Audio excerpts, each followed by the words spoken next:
Hello DevOps engineers, aspirants and freshers. Welcome back to my YouTube channel Skill Up and Gear Up. तो यहाँ पे हम कुछ questions लाए हैं एक्सपर्ट लेवल, एडवांस और कुछ बेसिक क्वेश्चंस की ये सीरीज़ है जिसमें आज के लिए इम्पोर्टेंट क्वेश्चंस लाए हैं जो कि कंपनियों में बेसिक लेवल से लेके एक्सपर्ट लेवल तक पूछे जाते हैं। Next video scenario based questions होगा जिसमें हम पूरे के पूरे एमएनसीज में पूछे जाने वाले क्वेश्चंस देखेंगे। तो चलिए शुरू करते हैं। आज का पहला question, what is immutable infrastructure? Immutable infrastructure replaces servers instead of modifying them, ensuring consistency and reducing drift. मतलब अगर आपने कुछ रिसोर्सेज डिप्लॉय किए हैं, सर्वर्स किए या फिर कुछ रिसोर्सेज आपके डिप्लॉयड हो चुके हैं तो आप उसे मॉडिफाई नहीं कर सकते, क्योंकि अगर उसे मॉडिफाई करने की कोशिश करेंगे तो वो रिप्लेस हो जाएंगे। इसीलिए इसे इम्यूटेबल इंफ्रास्ट्रक्चर कहा जाता है। इसके बाद दूसरा question, what is canary deployment? Canary deployment gradually rolls out changes to small user group before full deployment. मतलब कि अगर आपके पास कोई एप्लीकेशन है और अगर वो फुल्ली डिप्लॉयमेंट करना चाहते हैं आपके यूजर के साथ, लेकिन आप पहले कुछ लिमिटेड लोगों में उसे डिप्लॉय करेंगे, उसमें कुछ एरर्स है या कुछ प्रॉब्लम है वो चेक करेंगे और उसके बाद ही आप उसे फुल्ली जितने भी यूजर्स है उनके साथ शेयर करेंगे, सबको यूज करने के लिए दे देंगे। अगर उसमें कुछ एरर आता है तो फिर से रोल आउट किया जा सकता है। इसकी वजह से ये लिमिटेड लोगों में एक्सेस दिया जाता है और उसके बाद टेस्टिंग के बाद ही पूरे यूजर्स को वो फुल्ली डिप्लॉय किया जाता है। उसे कहते हैं कैनरी डिप्लॉयमेंट। ये बहुत ज़्यादा इंपॉर्टेंट क्वेश्चन है। Next question, what are some common monitoring tools?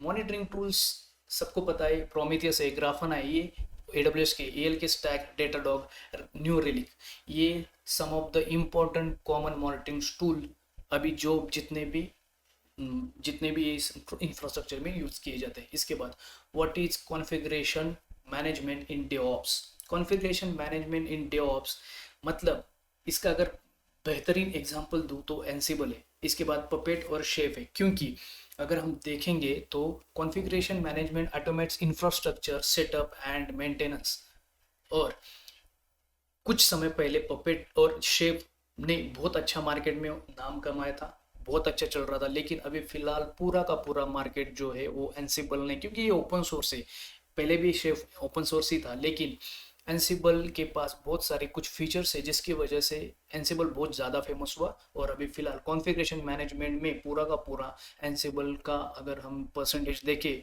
Business में तो ज़्यादा है। इसके बाद what is an API gateway? API gateway क्या है?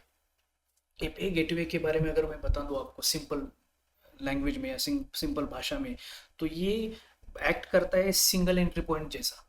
N API gateway manages API traffic, security and load balancing. मतलब किसी भी क्लाइंट की तरफ से 100 क्लाइंट्स है और उनकी तरफ से जब भी रिक्वेस्ट आएगी सर्वर के पास तो पहले API गेटवे के पास जाएगी। API गेटवे डिस्ट्रीब्यूट करेगा ट्रैफिक कहाँ पे, कौन से सर्वर पे उसे जाना चाहिए, तो पूरा का पूरा मैनेज करने का काम API गेटवे करता है। इसकी वजह से ये भी क्वेश्चन बहुत ज़्यादा इंपॉर्टेंट है। Next question, what are Helm charts? Helm charts क्या होता है? अभी हेल्म चार्ट्स के बारे में अगर मैं बता दूं आपको तो helm charts packages Kubernetes application for easier deployment. मतलब अगर आपके कुछ पैकेजेस, मतलब packages that contains all Kubernetes resources, definition, templates, configuration and dependencies required to deploy an application on Kubernetes, ये पूरा का पूरा पैकेज जो है वो Kubernetes के लिए वो तैयार करता है हेल्म चार्ट, और उसके बाद वो पूरा डिप्लॉयमेंट किया जाता है, उसे कहा जाता है हेल्म चार्ट। ये एक पैकेज की तरह, बंडल की तरह काम करता है जो पूरी की पूरी इंफॉर्मेशन, पूरा जितना भी डिपेंडेंसीज वगैरह लगने वाली एक साथ कंप्रेस करने की, एक साथ जोड़ के रखने की, ये इसके लिए कहते हैं, इसे हेल्म चार्ट या पैकेज कहते हैं। Next question, what is A/B testing? अब A/B टेस्टिंग क्या है? A/B testing compares different versions of application to determine the best performance. मतलब अभी अगर आपके पास एप्लीकेशन A और एप्लीकेशन B है, दोनों का वर्क सेम ही है, लेकिन फिर भी अगर आपको इस पे कुछ काम करना है या फिर उस पर टेस्ट करना है कि कुछ यूज़र के क्या मतलब रिप्लाईज है कि कैसे चल रहा है, कुछ यूज़र का रिप्लाई होता है कि नहीं इसमें ये एरर्स है, इसमें ये प्रॉब्लम्स है, तो ऐसे करके A और B जो जितने भी टेस्टिंग या फिर जितने भी सॉफ्टवेयर है, एप्लीकेशन है, दो तरीके, एक ही काम है, तो वो टेस्ट किए जाते हैं। आधे परसेंटेज लोग ए इस्तेमाल करेंगे, आधा परसेंटेज बी इस्तेमाल करेंगे। जिनसे भी फीडबैक अच्छा होगा ए और बी के लिए, वो फिर एप्लीकेशन कंसिडर किया जाता है फाइनल आउटपुट या फाइनल एप्लीकेशन। उसे हम ए बी टेस्टिंग कहते हैं, क्योंकि ए बी टेस्टिंग में एप्लीकेशन की अवेलेबिलिटी, उसका जो भी परफॉर्मेंस है वो सब चेक किए कर जाने के बाद ही हम उसे ग्रीन सिग्नल देते हैं। इसे कहा जाता है A B testing in DevOps. उसके बाद व्हाट इज एटोस्केलिंग। एटोस्केलिंग में, अगर जो क्लाउड में एटोस्केलिंग होता है ये मैन्युअली किया जाता है, और अगर क्यूबरनेट्स में करने जाएंगे तो वो ऑटोमेटिक हो जाता है। एटोस्केलिंग मतलब automatically adjust resources allocation based on demand. मतलब ऑन डिमांड, अगर जितनी भी डिमांड बढ़ेगी, इंक्रीज इन डिमांड, एटोस्केलिंग अप हो जाएगा। जैसे डिमांड घटेगी वो जो भी स्केलिंग है वो डाउन की तरफ कम की जाएगी, उसे एटो स्केलिंग कहते हैं। अप एंड डाउन जो स्केल अप स्केल डाउन किया जाता है उसे एटो स्केलिंग कहा जाता है सिंपल लैंग्वेज में। तो ये भी बहुत ज़्यादा इंपॉर्टेंट क्वेश्चन है। ये तीनों भी मैं बोलूँगा कि बेसिक है, लेकिन इंपॉर्टेंट क्वेश्चंस है। मैं आपको वही क्वेश्चंस लाता हूँ जो पूछे गए हैं इंटरव्यूज़ में। टीसीएस में शायद पूछे गए थे 2 सवाल, 7वां या 8वां नंबर का, तो इसकी वजह से मैं आपके लिए ये क्वेश्चंस लाया हूँ। तो अभी चलिए देखते हैं 9th question. Next question, what is GitOps. GitOps क्या है।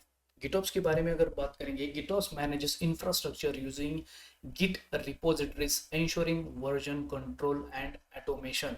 तो गिटऑप्स जो है वो आपका इंफ्रास्ट्रक्चर जो भी बनाया गया है रिपोजिटरी के थ्रू, उसे पूरा मैनेज करने का, उसे जितना भी उसका वर्जन कंट्रोल है, उसे जितना जो भी बनाया उसने वो पूरा का पूरा डिटेल्स मैनेज करना, मेंटेन करना, आपके लिए अवेलेबल रखना, वो गिटऑप्स काम करता है। इसके बाद व्हाट इज इम्यूटेबल। ओह, मैं यहाँ पे म्यूटेबल के बारे में लिखना चाहता था, लेकिन शायद गलती से यहाँ पे मैंने म्यूटेबल इम्यूटेबल फिर से लिखा है, तो मैं आपको यहाँ पे म्यूटेबल के बारे में बता देता हूँ। तो mutable infrastructure management approaches where existing servers और systems are modified and updated after deployment. जैसे कि मैंने इम्यूटेबल पे कहा था कि जितने भी आपके रिसोर्स है, जो जो भी आपने डिप्लॉय किया है, उसमें आप कुछ भी मॉडिफिकेशन नहीं कर सकते, लेकिन म्यूटेबल में आप कर सकते हैं। आपकी जितने भी रिसोर्सेस है, आपने जितने भी डिप्लॉयमेंट्स किए हैं, उसमें आप चेंजेस या मॉडिफिकेशन कर सकते हैं, उसमें कोई भी आपको रिप्लेसमेंट नहीं होगा, जैसे कि इम्यूटेबल में होता है। म्यूटेबल में आप जो भी चेंजेस करना चाहते हैं उसे एडिटिंग कर सकते हैं। उसके बाद जो नेक्स्ट क्वेश्चन है वो, how does DevSecOps integrate security in DevOps। ये बहुत इंपॉर्टेंट क्वेश्चन है, ये बहुत इंपॉर्टेंट क्वेश्चन है, क्योंकि लगभग ये कुछ लोगों को देने के लिए आंसर आ जाता है, लेकिन कुछ लोग इसे नहीं दे पाते, आंसर नहीं कर पाते। तो मैं हमेशा कहता हूँ कि आपको इसी बारे में पूछा जाता है कि आपको कितना बेसिक नॉलेज है। आप जितने भी एक्सपर्ट होंगे कोई दिक्कत नहीं, लेकिन आपको बेसिक आपके बाय हार्ट होना चाहिए। आपको जितने भी सवाल पूछे जाएंगे ये बहुत ज़्यादा इम्पोर्टेंट है, आप तुरंत उसका जवाब दे पाओ। तो देखते हैं, DevSecOps embeds security at every stage of the DevOps lifecycle using automated security scans and compliance checks। तो जितनी भी DevOps की लाइफ साइकिल है, जैसे कि गिट पे कोड पुश करना, उसको कमिट करना, उसके बाद वो जेनकिंस के साथ ट्रिगर करना, सब बिल्ट टेस्ट होना, उसके बाद जो भी आपका सॉफ्टवेयर है, एप्लीकेशन है, वो आपके रिस्पेक्टिव इस पे डिप्लॉय करना, मतलब क्यूबरनेटिस हो सकता है या फिर आपका डॉकर भी हो सकता है। तो वहाँ पे जो डिप्लॉयमेंट पूरा हो जाता है, तो वो पूरी लाइफ साइकिल है डेवऑप्स की, और उसे ऑटोमेट या सिक्योरिटी स्कैन करने की ज़रूरत होती है। कंप्लायंस चेक्स होने ज़रूरी होते हैं, उसके बाद ही वो डिप्लॉयमेंट होता है। तो इसकी वजह से जो भी डेव से मतलब डेव सिक्योरिटी ऑपरेशन किया जाता है, वो सिक्योरिटी की प्रोस्पेक्टिव से किया जाता है, ताकि आपको उसका जो भी आउट हो उस सिक्योरिटी पर्पज की तरफ से 100% सिक्योर होना चाहिए। इसकी वजह से ये इम्पोर्टेंट क्वेश्चन है कि जो भी ये कहना चाहते हैं कि सिक्योरिटी बेस्ड एप्लीकेशन या सिक्योरिटी लेवल के बारे में पूछा जाता है, इसकी वजह से। सो नेक्स्ट क्वेश्चन है, what are benefits of CI/CD pipeline. CI/CD pipeline बहुत ज़्यादा इंपॉर्टेंट रोल प्ले करती है डेवऑप्स के लाइफ साइकिल में। जैसे कि मैंने अभी प्रीवियस क्वेश्चन में बताया। फास्टर रिलीज देता है, ऑटोमेटेड टेस्टिंग देता है, reduce manual errors, enhance collaboration, मतलब कि आपकी जितने भी रिलीज है वो फास्टर होते हैं क्योंकि आपको मैन्युअली कुछ करने की जरूरत नहीं, मैन्युअली मतलब मैन्युअली इंटरेक्शन न होने के कारण से ह्यूमन एरर्स नहीं होते हैं। उसके बाद ऑटोमेटेड टेस्टिंग, मतलब जो भी जेनकिंस पाइपलाइन होती है, अगर आपने पढ़ा होगा या आप काम कर रहे होंगे या फिर प्रेशर है उनके लिए बताना चाहूँगा कि ऑटोमेटेड टेस्टिंग अगर आपने पाइपलाइन बनाई है तो उसमें बहुत सारे टेस्ट किए जाते हैं। आपका एप्लीकेशन कोड टेस्ट होता है, फिर आपका यूनिट टेस्ट होता है, तो वो सारे टेस्टिंग ऑटोमेटिकली किए जाते हैं, आपको मैन्युअली उसमें इंटरेक्शन करने की ज़रूरत नहीं होती। इसकी वजह से ये बेनिफिशियल है कि बहुत सारे फास्ट चेंजेस होते हैं, ऑटोमेटिक टेस्टिंग होता है, एरर्स नहीं आते, और ये कोलैबोरेशन के लिए आपकी टीम के साथ बहुत अच्छा काम करता है। इसकी वजह से ये बेनिफिट्स है आपके CI/CD पाइपलाइंस के। नेक्स्ट क्वेश्चन है what is observability and monitoring. अब monitoring is the process of tracking predefined metrics, logs and system health indicators to detect known issues and trigger alert when thresholds and are exceeds। मतलब कि अगर कुछ error आ रहे हैं या फिर कुछ भी प्रॉब्लम आ रहा है किसी एप्लीकेशन में, तो मॉनिटरिंग के थ्रू आपको उसकी इंसाइट्स आपके सिस्टम पे आपको मिल जाते हैं, जिसकी वजह से आप हमेशा अलर्ट रह पाते हैं कि जो भी एप्लीकेशन है, जो भी डिप्लॉयमेंट आपका पूरी तरीके से अवेलेबल है, अवेलेबिलिटी में कोई इशू नहीं है, या फिर उस एप्लीकेशन रीचेबल है, कोई प्रॉब्लम उसमें नहीं है। उसके साथ ही मॉनिटरिंग एक कलेक्ट डेटा करता है जो कि लॉग्स के, और आपको जो भी कुछ इशू आता है तो उसमें आप चेक कर पाते हैं उसे। अगर कुछ ज़रूरत होती है लॉस रीजनरेट करने की या फिर उसमें चेक करने की, अगर कुछ इशू आते हैं तो उसके लिए ऑब्जर्वेबिलिटी एंड मॉनिटरिंग इंपॉर्टेंट काम करता है डेवऑप्स में। Next, what are feature flags in DevOps. Feature flags in DevOps are technique that allows developers to enable or disable specific application features without deploying new code। मतलब flags are allowed toggling features on off without deploying new code, मतलब आपको कोई भी application या फिर कोई भी code deploy करने की ज़रूरत नहीं होती है।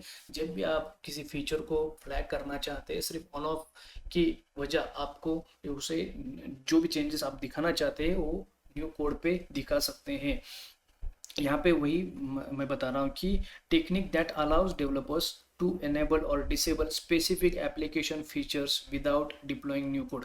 मतलब सपोज आपने ए नंबर का अगर कोई आपने एप्लीकेशन बनाया, उसमें 10 अलग अलग फीचर्स है, और उसमें आपको लगता है कि 10वें नंबर का जो भी फीचर है वो आपको डिसेबल करना है, आपको नहीं चाहिए वो, प्रीवियस जो 9 फीचर है वही रखना चाहते हैं, तो आप 10th वाला जो है डेवलपर उसे डिसेबल कर सकता है, और अगर इन फ्यूचर उसे चाहिए तो इनेबल करके उसे यूज करने के लिए दे सकता है। तो ये होता है फीचर फ्लैग्स इन डेवऑप्स। ये सारे के सारे क्वेश्चंस बहुत ज़्यादा इंपॉर्टेंट है।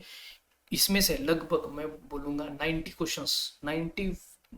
क्वेश्चंस पूछे गए, 90% क्वेश्चन जो मैंने आज दिए।